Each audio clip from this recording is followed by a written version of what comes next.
This is it. I need to go finish a few routine maintenance tasks, so just let me know when you're ready. Take your time.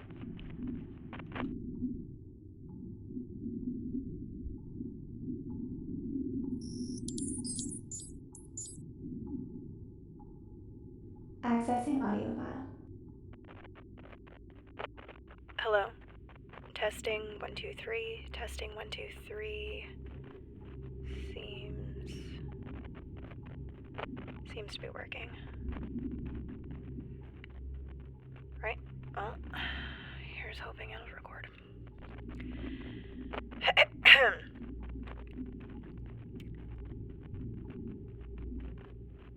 I guess I better start with the date. The date is June 21st. This is the emergency audiolog of Whitney Novak, me, crew number 191398, civilian geologist aboard the MSV Gazer. There's a slight problem with the last statement. Not the main issue, but it is certainly a contributor to the main issue.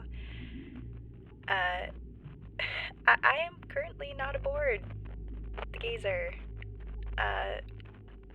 Far from it. I am at this moment sitting in the cockpit of one of her escape pods. That's the second problem. You might want to keep count.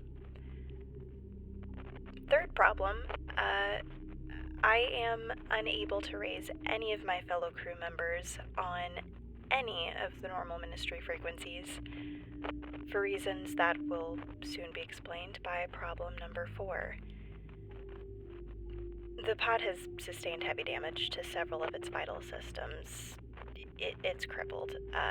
Communications, propulsion, life support, they're all in need of repair. The cause of such extensive damage is directly related to the main issue I mentioned.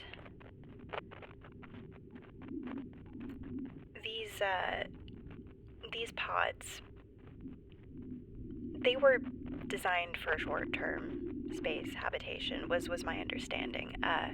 The idea being that they give evacuated personnel a safe place to wait for the rescue company. If need be, they're capable of low-speed space travel. The ship-to-ship ferrying was the concept in mind when they were designed. They weren't meant to be any kind of prolonged abode, and they certainly weren't meant to enter a planet's orbit, let alone land. Best case scenario, you float a safe distance away from the compromised vessel till you're found, and then you all go have milkshakes and talk about it, I guess.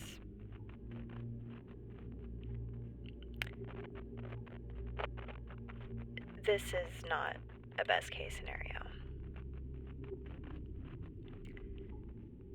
Yeah. I'll rewind a bit and kind of explain.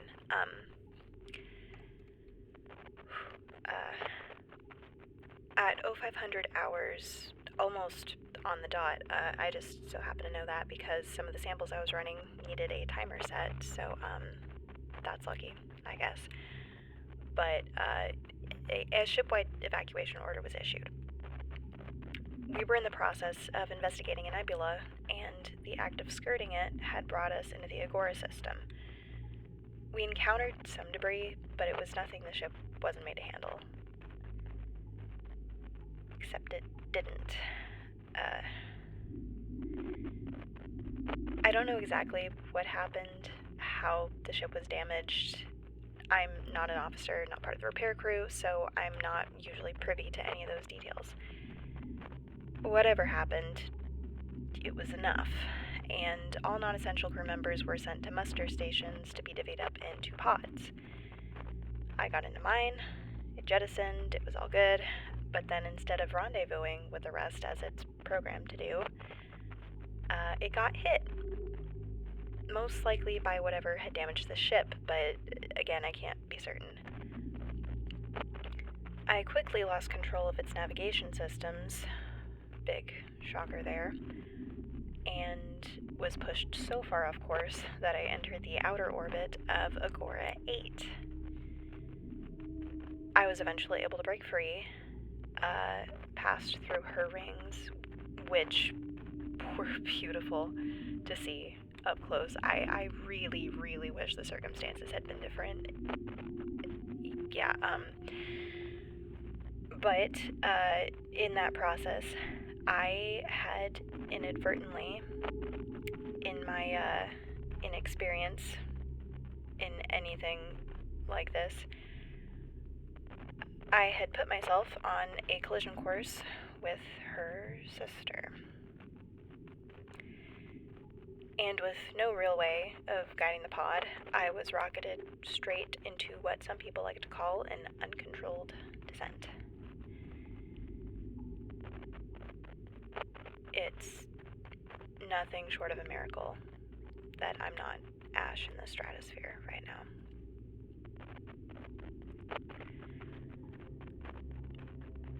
In fact, aside from some ringing in my ears, bruising, and one heck of a case of whiplash, I am somehow relatively uninjured. A proper medical scan would probably indicate otherwise, but in the absence of any proper medical equipment, that is the diagnosis that I'm choosing to go with. Yeah. While that is more than enough cause to be eternally grateful to whatever universal forces saw fit to keep me from burning to a crisp and/or breaking every bone in my pathetic human body, that just means that I'm alive to deal with problem number 5, which is actually the main issue.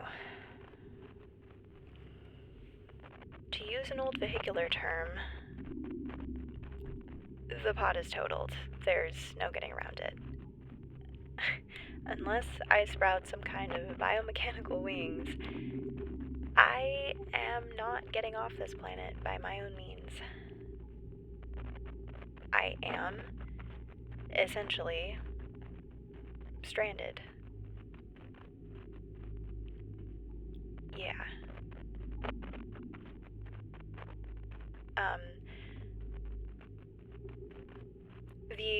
The emergency rations that come packed in the pod should last me a good while.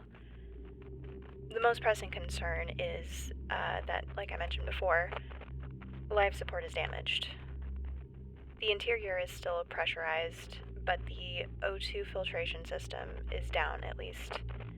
That's what the blinking lights are telling me. If I understand correctly, I have whatever was filtered and stored in the pod before it was damaged, provided there's not a leak, which I haven't detected one yet, so we should be good on that front.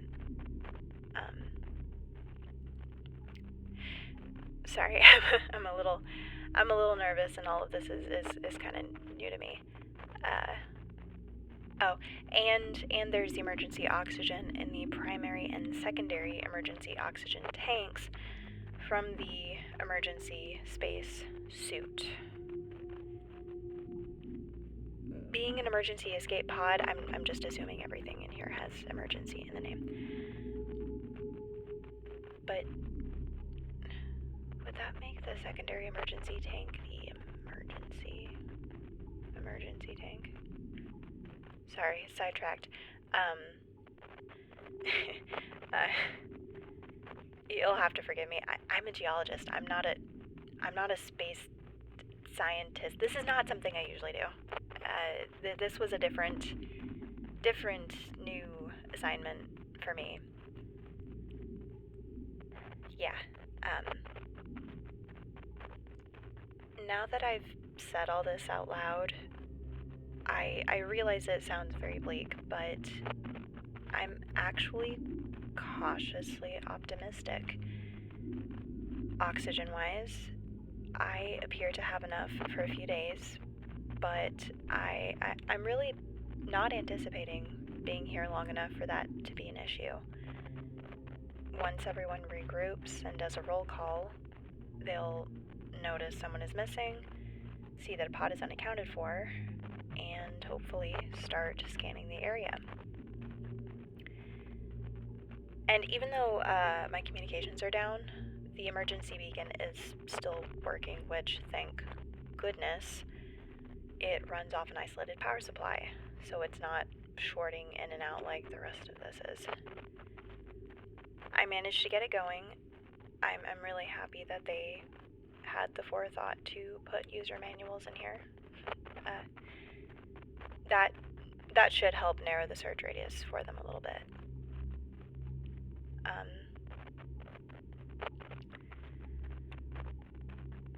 For the time being, I think the most prudent course of action for me to take would be to sit tight, conserve oxygen, and make sure the beacon keeps emitting.